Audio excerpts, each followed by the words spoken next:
प्यारे बच्चों नमस्कार। Very good morning. मैथ की क्लास में आपका बहुत बहुत स्वागत है। बीएससी बीएड सेकंड का जो लिमिट का चैप्टर चल रहा था उसका लास्ट कुछ एक क्वेश्चन और है, उसको हम खत्म कर लेते हैं। ठीक है, देखते हैं वो क्या क्वेश्चन है। Show that limit of function F X Y, कोई फंक्शन दे रखा है एफ एक्स वाई, कोई फंक्शन दिया हुआ है। वो फंक्शन है 2y अपॉन में एक्स, 2y अपॉन में एक्स, और x टेंस टू और y टेंस टू, दोनों लिमिट दे रखी है। कितनी है? 0 0। x भी 0 को अटेंड करी है और y भी 0 को अटेंड करी है। तो कहता है कि इसकी लिमिट एग्जिस्ट करती है कि नहीं करती, ये हमें प्रूव करना है।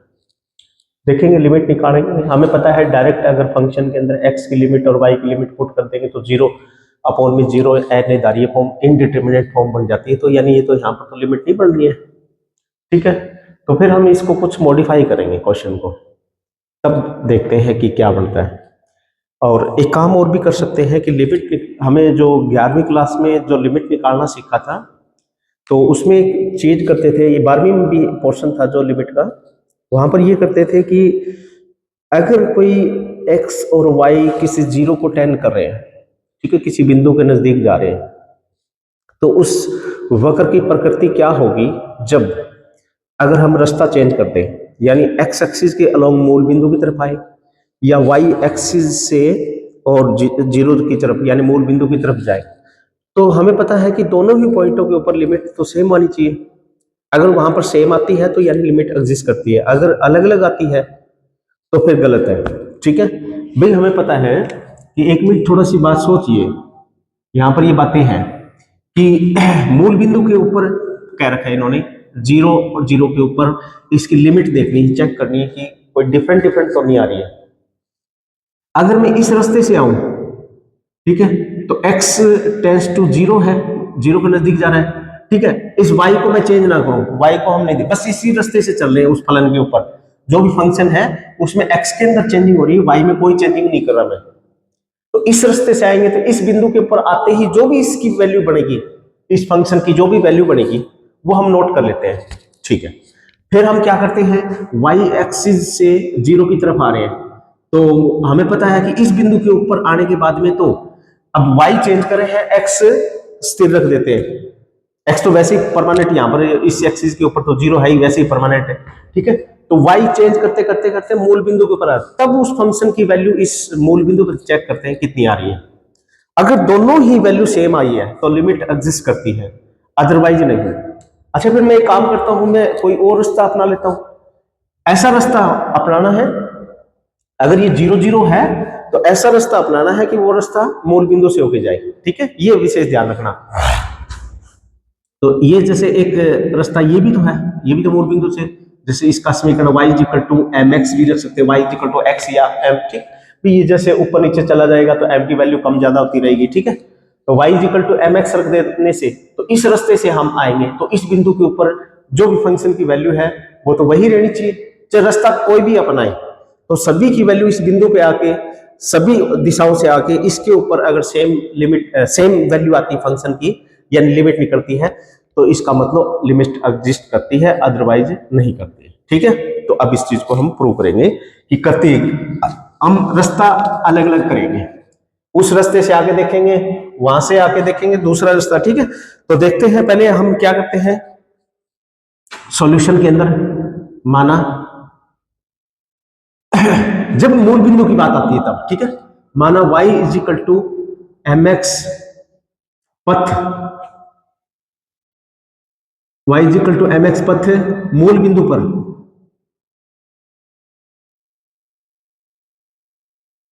लिमिट लिमिट फाइंड आउट करेंगे। ठीक है, यानी ये क्या करेगा, देखो x का मान 0 को 10 कर रहा है तो y भी 10 0 कर रहा है। ठीक है ना, ये लिमिटों के ऊपर कोई फर्क नहीं पड़ना चाहिए। ठीक है ना, ऐसी वैल्यू, ऐसा फंक्शन आप पुट करोगे जो x टेंस टू 0 आए करे तो y टेंस टू भी 0 आए। ठीक है ना, ऐसी आप पुट कर सकते हो। तो इस क्वेश्चन के अंदर अब क्या बन जाएगा, f x y और x और y टेंस टू 0 0 इकट्ठा ले सकता हूं मैं इसको, और 2 अपॉन में x, y की जगह मैं क्या लिख सकता हूं, mx। ठीक है, अभी मैं लिमिट पहले तो लगा रहा था, x और y की लिमिट लगा रहा था, तो n इधर ये हमारी थी, अब लगाऊंगा तो देखते हैं क्या बन रहा है। अब x से x कैंसिल होगा, 2m। अब हमें पता है कि x टेंस टू 0 लगाओ और y टेंस टू 0 लगाओ, कोई फर्क नहीं पड़ेगा, ये तो 2m ही रहेगा क्योंकि इसमें x और y है ही नहीं। ठीक है, तो इसकी लिमिट, इस फंक्शन की इस बिंदु के ऊपर लिमिट कितनी रहेगी, 2m। ठीक है, आता है f एक्स वाई, x और y टेंस टू 0 एंड 0 की वैल्यू आई 2m। तो हमें पता है कि m तो कोई भी नंबर है, m की तो सबके मन में अलग अलग वैल्यू उत्पन्न होगी, कि भी कोई कहेगा तो m की वैल्यू 2 रख सकता हूँ, कोई कहेगा 1 रख सकता हूँ, कोई कहेगा 0 भी रख सकता हूँ। तो यानी इस लिमिट की वैल्यू तो अलग अलग डिफरेंट डिफरेंट होगी, तो लिखेंगे। तो अतः ऑल m, ऑल m के लिए लिमिट क्या होगी, डिफरेंट डिफरेंट। तो इसका मतलब यही एक लिमिट निकाल के देखी थी, वही हमारे पास स्थिर नहीं आई है, तो फिर लिमिट क्या एग्जिस्ट करेगी, यानी m के डिफरेंट डिफरेंट मान के लिए तो हमें पता है कि लिमिट की वैल्यू जो है वो अलग अलग आ रही है, तो यानी लिमिट नहीं एग्जिस्ट करती। कोई और पथ भी अपना सकते हैं हम। ठीक है, तो ऐसा पथ अपनाना जो x को 0 को टेन करें तो y भी 0 की तरफ टेन हो। ठीक है ना, ऐसा ये ध्यान रखना। और देखते क्वेश्चन, और ये क्वेश्चन है 4 या 5 है जो भी है, वेरी वेरी इंपॉर्टेंट है, यहां से एक क्वेश्चन जरूर बनेगा भी आपका, श्योर, चाहे डिग्री हो चाहे इंटीग्रेटेड हो। और ये क्वेश्चन जो अगला है यही रिपीट हो रहा है। फंक्शन क्या दे रखा है, F X Y is equal to X square Y, X की 4 वाई की स्क्र। ठीक है, कब, जब x की 4 और Y square not equal to 0 है तब। ठीक है, और फिर 0 कब है, जब x 0 है और y इज इक्वल टू 0 है। ठीक है, देख लेते हैं। तो हमें पता है कि भी लिमिट दोनों, हाँ लिमिट और क्या दे रखा है इसमें, हाँ x और y टेंस टू 0 0, x और y टेंस टू 0 0 है तो फंक्शन की लिमिट वैल्यू कितनी आ रही है, x और y एग्जैक्ट 0 0 है तो फंक्शन की वैल्यू आपने ये लेनी है। बट x की वैल्यू और y की वैल्यू टेन करे 0 को, वो तो 0 0 नहीं है, 0 के नजदीक जाए तब इसकी लिमिट क्या रहेगी। ठीक है, तो now F X Y, x tends to 0 और y टेंस टू 0, इसमें तो x is equal to 0, y is equal to 0 अगर रखे फंक्शन में तो 0 आती है वैल्यू, वो कैसे आती है वो इनको ही पता है, हमें नहीं पता। ठीक है, ऐसा फंक्शन है कोई जो भी है, x is equal to 0, y 0 के ऊपर फंक्शन की वैल्यू 0 ही लेके चल रही है। ठीक है, बट x टेंस टू 0 और y टेंस टू 0, तब तो हम फंक्शन हमें पता है 0 नहीं होगा, फिर तो हमें पता फंक्शन ये लेना पड़ेगा। ठीक है, तो देखते हैं फंक्शन क्या है, एक्स स्क्र वाई और एक्स की 4 प्लस में वाई स्क्र। ठीक है, अब ये फंक्शन ये लेना पड़ेगा, तो एक्स और वाई टेंस टू 0 0 ऐसे लिख सकता हूं, कोई दिक्कत नहीं है। चलो, आना दोनों ही केसों के अंदर मूल बिंदु की तरफ है, चाहे एक्स एक्सिस से मूल बिंदु की तरफ आओ और वाई एक्सिस, दोनों एक्सिसों से मूल बिंदु पर आएंगे तो दोनों ही वैल्यू सेम आनी चाहिए, लिमिट की वैल्यू। ठीक है, चलो, तो हम एक काम करते हैं, एक ऐसा पथ चुन लेते हैं कि भी उस पथ से भी कहता है लिमिट अगर जो सेम आ जाए। ठीक है, क्योंकि हमें पता है कि डायरेक्ट वैल्यू रखेंगे x और y की वैल्यू यहाँ पर रखे तो n इधर ये फॉर्म आ रही है, तो यानी लिमिट का भी तो हमारा कोई क्राइटेरिया है कि जहां तक सॉर्ट आउट करो क्वेश्चन को तो सॉर्ट आउट करना चाहिए। ठीक है, तो देखते हैं कैसे बनेगा, लिमिट निकालेंगे तो फिर क्या करेंगे, कोई पथ सिलेक्ट करेंगे, पथ जैसे पीछे वाले में किया था। तो मान लेते हैं y is equal to M X पथ है, आना तो मूल बिंदु पे ही है, तो माना y is equal to M X पथ पर limit F X Y, X tends to 0, Y tends to 0 क्या बनता है, तो यहां पर y की वैल्यू आप पुट कर दो एम एक्स। ठीक है, तो एक्स स्क्वायर, वाई की क्या करेंगे एम एक्स और x की 4 और वाई स्क्र यानी एम स्क्र और एक्स स्क्र। ठीक है। अब क्वेश्चन सारा एक्स में कन्वर्ट हो गया तो वाई टेंस टू जीरो लिखने की जरूरत भी नहीं है, वैसे तो हमें पता है एक ही चर में कन्वर्ट हो गया क्वेश्चन, ठीक है। उस पद से आ रहे थे तो एक ही चर में कन्वर्ट कर दिया हमने क्वेश्चन को। तो ये कितना होगा, 3 पावर होगी, यहाँ पर 2 पावर है, यहाँ पर 4, तो यानी 2 पावर कैंसिल कर सकते हैं हम, ठीक है। तो m और x बाई में एक्स स्क्वायर प्लस में m स्क्वायर, या कोई गड़बड़ तो नहीं है क्वेश्चन के अंदर, X Y X square Y square, ठीक है, कोई दिक्कत नहीं है। अब क्या, अब हमारे पास क्वेश्चन, अब लिमिट किस में रहेगी, x टेंस टू 0, क्योंकि y में क्वेश्चन है ही नहीं, यहां पर भी x टेंस टू 0। क्या मैं अब 0 रख सकता हूं, अनिवार्य फॉर्म तो नहीं बन रही है, देख लो एक बार पुट करके देख लो, डायरेक्ट 0 पुट करेंगे तो ऊपर वाला 0, क्या नीचे वाला भी 0 बनना है, 0 पुट करेंगे तो यानी m स्क्वायर ना, नीचे वाला 0 नहीं बनना, तो इसका मतलब इसकी लिमिट क्या बन जाएगी, 0 बाई में m स्क्वायर यानी 0, यानी इसकी लिमिट इस पद से आते हैं तो मूल बिंदु पर उसकी लिमिट कितनी आ रही है, यानी फंक्शन की जो वैल्यू है वो 0 के आसपास आ रही है, ठीक है। फिर हम दूसरा पद सिलेक्ट करते हैं, ऐसा पथ सिलेक्ट करना जो मूल बिंदु से गुजरे, ठीक है। तो अब मान लेते हैं कि दूसरा पथ, माना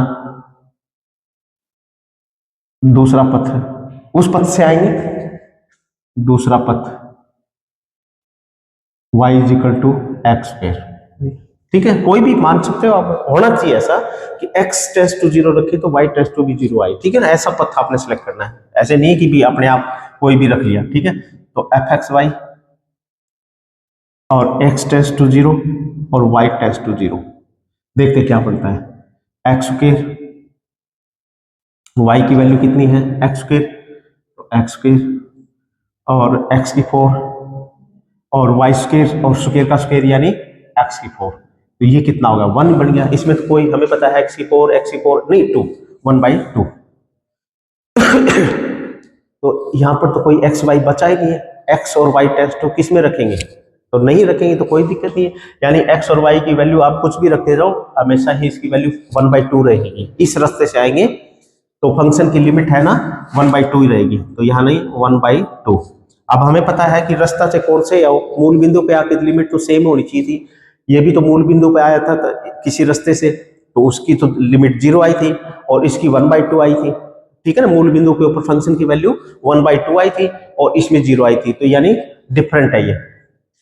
तो अतः y is equal to M X तथा y is equal to X square, दोनों पथों के लिए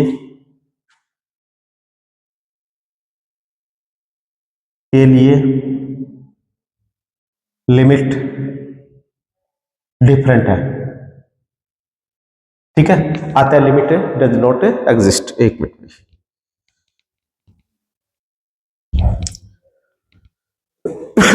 तो अतः इसकी लिमिट एग्जिस्ट नहीं करती मूल बिंदु पर। चलिए आगे चलते हैं,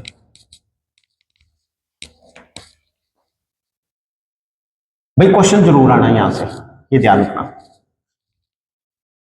और ये 2-3 करवाई है ना, ये इंपॉर्टेंट है, बार बार में आ रहे हैं, और ये आगे वाला आ रहा है ये भी और इंपॉर्टेंट है। कहता है कि थर्ड क्वेश्चन क्या कहता है, लिमिट x और y टेंस टू 0 and 1 और टेंजेंट इनवर्स y अपॉन में x विद्यमान नहीं है, ये भी कहता है विद्यमान नहीं है, ठीक है, चलो देखते हैं। तो एक काम करते हैं, यहाँ पर एक्स एक्सिस और वाई एक्सिस, यहाँ पर हमें पता है कि मूल बिंदु पे तो है ही नहीं, बात नहीं कर रहा, मूल बिंदु पे तो बात कर ही नहीं रहा ये, यानी x 0 है तो y भी टेंस टू 0 है, ऐसा तो नहीं है, तो फिर हमें कोई और बात करनी पड़ेगी, क्या कि x एक्सिस से मूल बिंदु की तरफ आएंगे, धनात्मक दिशा की तरफ चलेंगे, मतलब लेफ्ट साइड में चलेंगे 0 की तरफ, ठीक है, यानी इधर चलेंगे और इस रास्ते से, दोनों रास्तों से आएंगे आप, ठीक है, एक्स एक्सिस और वाई एक्सिस दोनों रास्तों से आएंगे हम। तो मान लेते हैं कि भी आप एक बार इस रास्ते से आ रहे हैं, तो एक काम करते हैं, एक्स में चेंजिंग है, वाई में तो कोई चेंजिंग नहीं है, भाई हमें पता है कि एक्स एक्सिस पे चल रहे हैं, चाहे इधर जाओ चाहे इधर जाओ, ठीक है, अगर जो लेफ्ट में आओगे इधर आओगे तो एक्स टेंस टू मतलब कोई भी लिमिट है वो नेगेटिव काउंट होगी, और अगर जो धनात्मक दिशा में जाओगे तो वो धनात्मक, यानी लेफ्ट लिमिट और राइट लिमिट, एक्स एक्सिस के ऊपर लेफ्ट लिमिट और राइट लिमिट निकाल लेते हैं। इसी प्रकार फिर हम वाई एक्सिस के ऊपर भी चलेंगे और देखेंगे कि समान आ रही है की वैल्यू। ठीक है, देख लेते हैं लिमिट समान आ रही है क्या। हाँ, अगर जो एक्स एक्सिस के ऊपर चलेंगे, वाई को नहीं चेंज करेंगे तो वाई एज इट इज रहना है। ठीक है ना, वाई की वैल्यू एज इट इज रहनी है, यानी बिंदु जो एक्स है ना वो मूल बिंदु की तरफ है, मतलब यानी उसकी लिमिट है ना 0 की तरफ है। वाई की वैल्यू तो हमें पता है कि 1 की तरफ है, तो वाई को तो हम एक बार, हमें पता वाई का मान तो 1 रखेंगे तो कोई दिक्कत ही नहीं आएगी, वाई की वैल्यू तो डायरेक्ट रखने से कोई ये परेशान कर रहा है 0 रखते हैं तो। ठीक है, तो हम इसको चेक करेंगे, देख लेते हैं क्या बनता है। तो हम लिखेंगे एक्स एक्सिस के ऊपर पथ, सॉल्यूशन में पथ एक्स एक्सिस की पॉजिटिव डायरेक्शन, पॉजिटिव है मतलब इधर की तरफ चलेंगे, फिर इधर चलेंगे, यानी राइट लिमिट निकालेंगे और फिर लेफ्ट लिमिट है पॉजिटिव दिशा में लिमिट। तो क्वेश्चन कैसे चेंज हो जाएगा, limit X tends to 0 positive की तरफ है, और वाई तो बस अपन छेड़ना ही नहीं है, 1 रखा है, और टेंजेंट इनवर्स वाई अपॉन में एक्स। अब वाई को आपने देखना ही नहीं है, कुछ भी नहीं देखना, ना यहाँ पर देखना ना यहीं पर, एक्स में ही कर रहे हैं आप कोई चेंजिंग, एक्स एक्सिस पे ही मूव ऑन कर रहे हैं। तो एक्स टेंड्स टू 0 पॉजिटिव यानी धनात्मक दिशा में, एक्स टेंड्स टू 0 में कन्वर्ट कर दो इस क्वेश्चन को।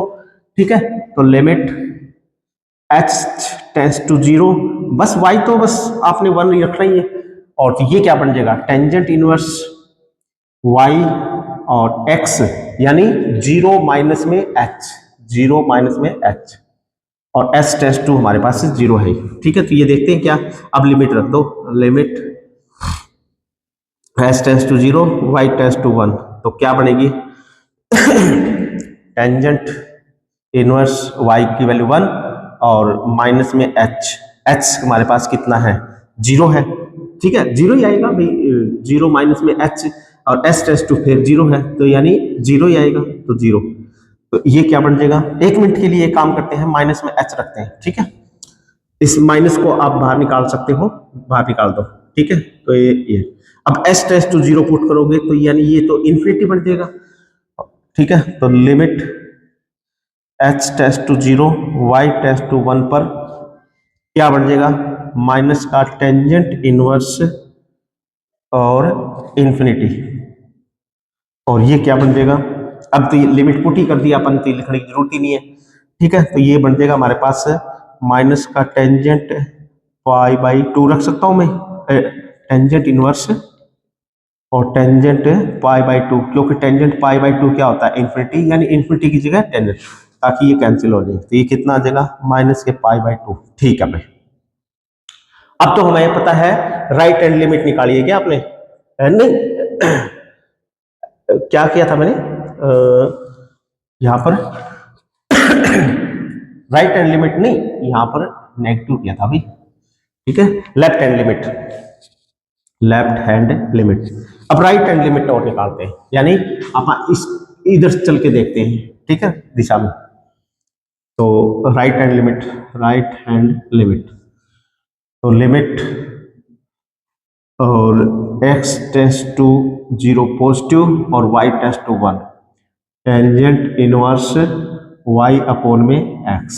ठीक है, देखते हैं, अब इसको h में कन्वर्ट कर देते हैं, लिमिट h टेंड्स टू 0 और y टेंड्स टू 1 और टेंजेंट इनवर्स y अपॉन में 0 प्लस में h, 0 प्लस में h। ठीक है भाई, अब ये क्या बन जाएगा टेंजेंट इनवर्स और y की वैल्यू 1 लिमिट, क्योंकि ये तो एंड नहीं जा रही है तो बढ़ नहीं रहा, तो आप डायरेक्ट पुट कर सकते हो 1 बटे में h, और s टेंड्स टू 0 इसमें रखेंगे। अब s टेंड्स टू 0 और ये क्या हो जाएगा टेंजेंट इनवर्स इंफिनिटी, और इसको लिख सकते हैं tangent inverse tangent pi by 2, और ये इससे कैंसिल होगा, तो ये पाई बाई 2, यानी उसकी लेफ्ट हैंड लिमिट और राइट हैंड लिमिट इक्वल नहीं है, hence limit does not exist.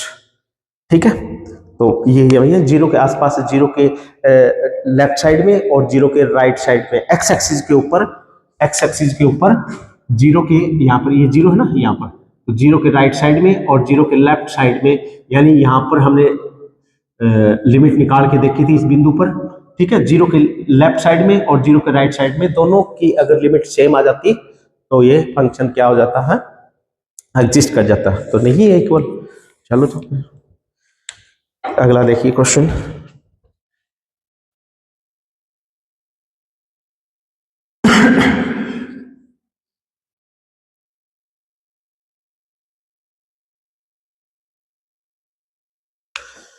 Limit,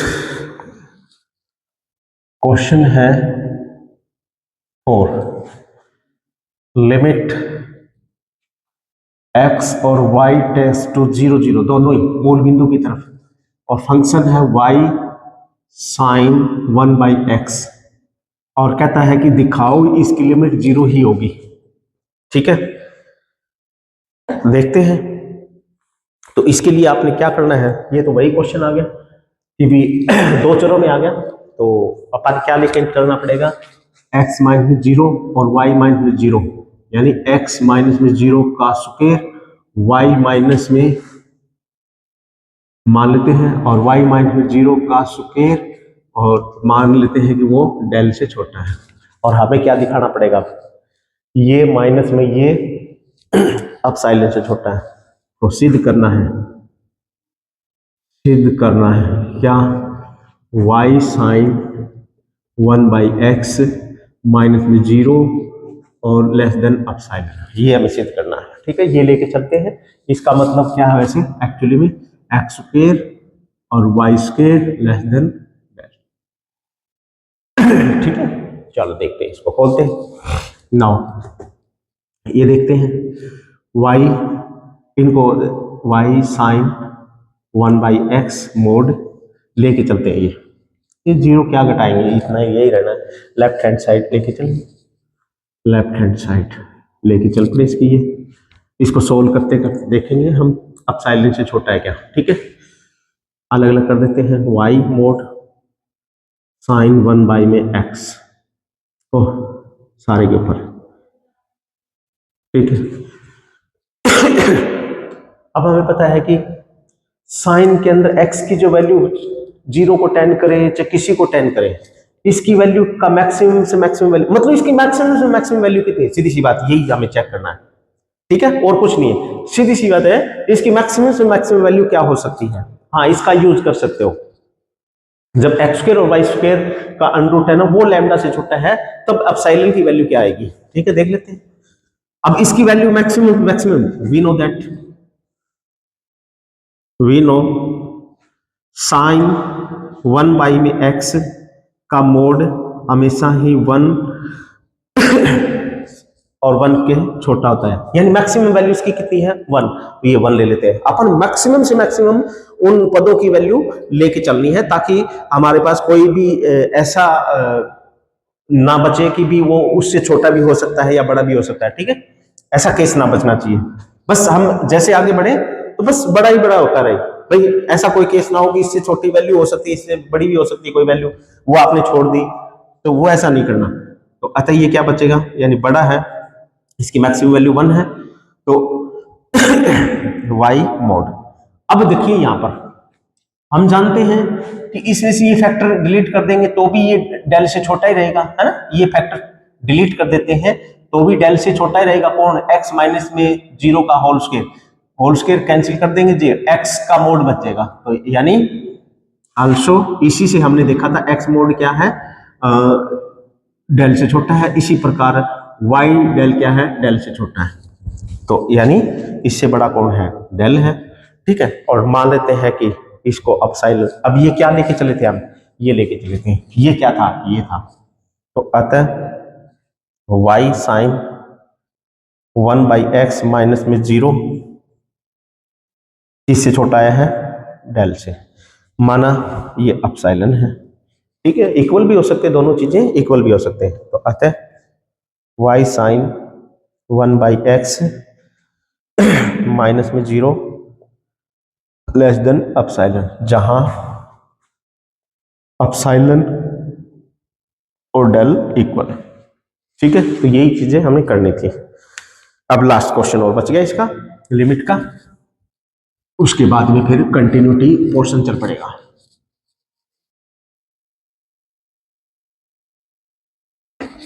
देखते हैं क्वेश्चन क्या है। लिमिट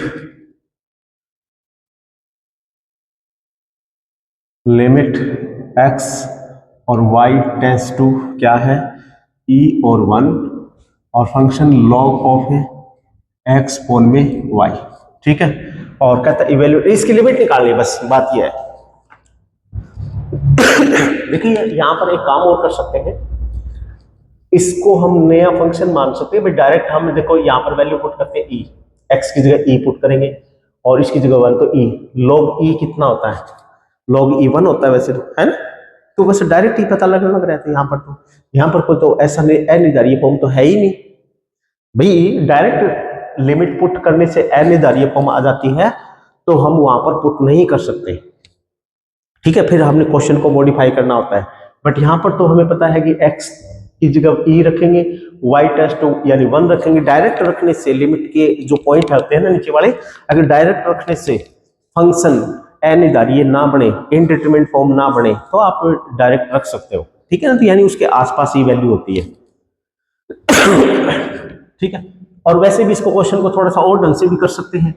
क्या मान लेते हैं कि fxy है वो अंदर वाला है, उसको मैं x पोल में y मान लेता हूं, और gt वो क्या है log ऑफ ए t मान लेता हूं। ठीक है, log ऑफ f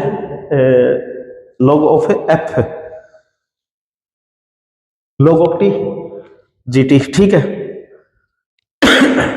एक फंक्शन ये रहा और एक फंक्शन ये।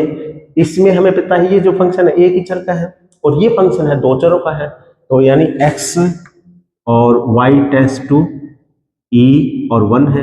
अब डायरेक्ट रख दो। ठीक है, तो यानी e और y में 1 यानी e हो जाएगा। और अब हमें पता है कि ये जो log है t है, तो ये जो t है वो एक्चुअली में क्या है, यही है, यही है, यानी ये लिमिट ही तो है, यानी ये लिमिट ही तो है। तो लिख सकते हो gt is equal to log of A और एफ एक्स वाई, एक्स और वाई टेंस टू e1, ये अंदर है x पोल में y। ठीक है, तो इसकी लिमिट तो हमें पता है e निकाली है, तो यानी log ऑफ e। अब इसके अंदर तो t की t टेंस टू 0 पुट करो या कुछ भी, t तो इसमें है ही नहीं क्वेश्चन। ठीक है, तो t तो है ही नहीं, तो log e कितना होता है 1, तो आता है इसकी फाइनाइट वैल्यू आ चुकी है। और वैसे भी डायरेक्ट रखने से भी हमारे पास 1 दे रहा था, तो इस प्रकार से इसकी लिमिट 1 मिलेगी इसकी। ठीक है भी, तो इससे मतलब क्या है कि ये जो आपका टॉपिक लिमिट का है ये भी हमारा आज समाप्त हो गया है। और जो सेकंड चैप्टर है हमारे पास कंटिन्यूटी यानी शांतता, वो हम नेक्स्ट वीडियो में करवाएंगे। तो इस लिमिट वाले पोर्शन को आप थोड़ा सा ध्यान से पढ़ना, और कोशिश ज्यादा से ये करना कि जो 2 वेरिएबल वाले जो लास्ट टाइम में चल रहे थे उनकी लिमिट को ज्यादा प्रेफर देना।